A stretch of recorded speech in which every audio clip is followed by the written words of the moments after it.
Hello दोस्तों, आप सभी को स्वतंत्रता दिवस की शुभकामनाएं। और अगर आप हमारे चैनल पर नए हैं तो कृपया चैनल को सब्सक्राइब जरूर करें और वीडियो को अंत तक जरूर देखें। किसान का चतुर बेटा। एक गांव में किशोर नाम का एक गरीब किसान रहता था। वह बड़ी ही मुश्किल से अपने लिए 2 वक्त का खाना जुटा पाता था। उसके पास एक काले रंग का घोड़ा था जो काफी तंदुरुस्त, फुर्तीला और समझदार था। पास ही गांव में किशोर का बड़ा भाई रामदास रहता था।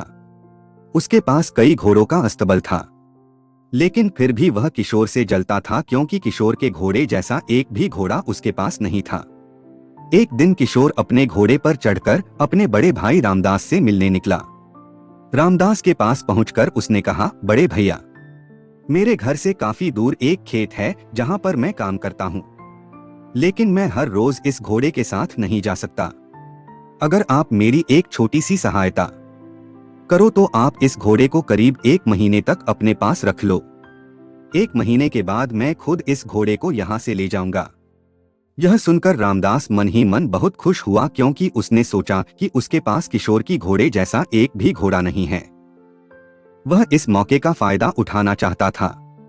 उसने तुरंत ही किशोर से कहा, किशोर, तू मेरा छोटा भाई है। अगर तुझे मेरी मदद की जरूरत है तो बेशक मैं तैयार हूं। यह सुनकर किशोर काफी खुश हुआ और वह अपने घोड़े को छोड़कर अपने खेत की तरफ निकल पड़ा। लगभग 1 महीना बीत गया। किशोर अपने खेत में काम कर रहा था। तभी एक आदमी उसके पास आता है। वह किशोर को बताता है कि उसका घोड़ा कुछ ही दिनों में मरने वाला है। किशोर ने इसका कारण पूछा तो उस आदमी ने जवाब दिया कि तुम्हारा घोड़ा काफी कमजोर हो चुका है। मैं रामदास जी का नौकर हूँ। मुझसे उस घोड़े का दर्द नहीं देखा जा रहा था, इसलिए मैं आपके पास आया हूँ। जितना जल्दी हो सके आप उस घोड़े को ले आइए, वरना वह मर जाएगा।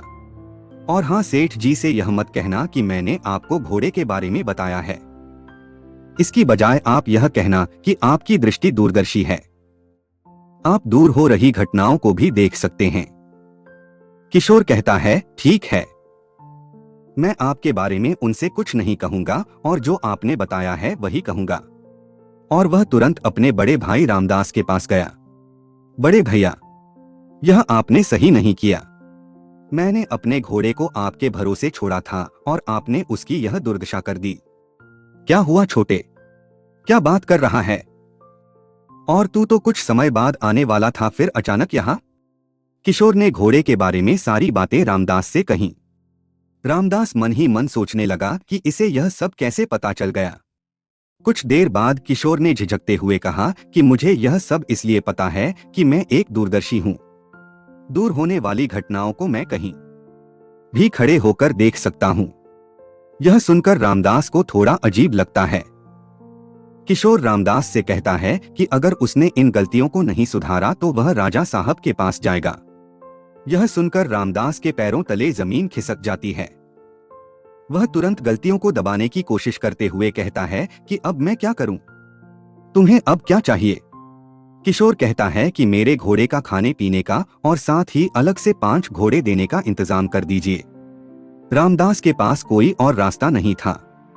उसने मजबूरी में हाँ कर दी और मन ही मन सोचने लगा कि जब भी मौका मिलेगा तुझे सबक जरूर सिखाऊंगा। अगली सुबह राजा साहब के महल से एक कीमती उपहार चोरी हो जाता है, जिसकी वजह से राजा साहब काफी परेशान हो जाते हैं। वे अपने सैनिकों से पूरे राज्य में इस समाचार को फैलाने के लिए कहते हैं और साथ ही कहते हैं कि अगर कोई इस उपहार को खोज लेता है तो हमारी तरफ से उसे ढेर सारी मुद्राएं, 10 घोड़े और 1 मकान दिया जाएगा। रामदास जब इस समाचार को सुनता है तो वह तुरंत राजा साहब को अपने छोटे भाई किशोर के बारे में बताता है कि उसके पास दूरदृष्टि है, अर्थात वह दूर होने वाली घटनाओं को भी देख सकता है। यह सुनकर राजा साहब की जान में जान आती है और वह तुरंत किशोर को राजमहल बुलवाने का आदेश देते हैं।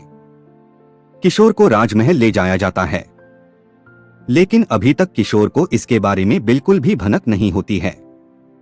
जब उससे इसके बारे में पूछा जाता है तो वह तुरंत समझ जाता है कि उसके बड़े भाई रामदास ने राजा साहब को इसके बारे में बताया है। किशोर बड़ी मुसीबत में फंस जाता है, क्योंकि वह वास्तव में दूरदर्शी नहीं था। राजा साहब कहते हैं कि अगर आप हमारे उस कीमती उपहार को ढूंढ कर लाते हो तो हम आपको ढेर सारी उपहार भेंट करेंगे, लेकिन अगर आप कामयाब नहीं हुए तो हम आपको जिंदगी भर के लिए कारावास में डाल देंगे। किशोर कुछ समय के लिए दुविधा में पड़ जाता है, लेकिन अपनी समझदारी से फैसला करते हुए कहता है, राजा साहब, आपके उत्तर में जो खंडहर है उसमें मुझे रात भर ध्यान करने दीजिए, लेकिन एक बात ध्यान रहे, पूरी रात उस खंडार में कोई भी प्रवेश ना कर पाए, क्योंकि इससे मेरा ध्यान भंग हो जाएगा। राजा साहब किशोर की बात से सहमत होते हैं और पूरे राज्य में इस समाचार को फैला देते हैं कि उत्तर की तरफ जो खंडहर है उसमें आज रात से सुबह तक कोई भी नहीं जाएगा। शाम होती है, किशोर को उस खंडहर में छोड़ दिया जाता है। किशोर को इस बात का भरोसा रहता है कि चोर उसके पास जरूर आएगा। किशोर उस खंडहर में टहल ही रहा होता है कि कुछ समय बाद एक चोर किशोर के सामने आ खड़ा होता है और उससे विनती करने लगता है कि मैं ही चोर हूं, कृपया मुझे राजा साहब के हवाले मत करना, चाहो तो इस कीमती उपहार को भी रख लो। यह सुनकर किशोर के चेहरे पर हल्की सी मुस्कुराहट आती है और वह कहता है, ठीक है, मैं तुम्हें जाने दूंगा, लेकिन पहले तुम उस कीमती उपहार को मुझे सौंप दो। चोर उस कीमती उपहार को किशोर को पकड़ा देता है और वहां से भाग जाता है। सुबह होती है, किशोर को राजा साहब के सामने पेश किया जाता है। राजा साहब के सामने जाते ही किशोर उन्हें उनका कीमती उपहार भेंट कर देता है। यह देखकर राजा साहब काफी खुश होते हैं और बदले में वह उन्हें एक आलीशान मकान, 10 घोड़े और ढेर सारी मुद्राएं और रत्न भेंट करते हैं। किशोर ने तो इन सब के बारे में सोचा भी नहीं था, वह तो केवल इस मुसीबत से निकलना चाहता था। किशोर यह सब पाकर काफी खुश हुआ और हंसी खुशी से अपना जीवन निर्वाह करने लगा। आपको ये कहानी कैसी लगी हमें कमेंट करके जरूर बताएं।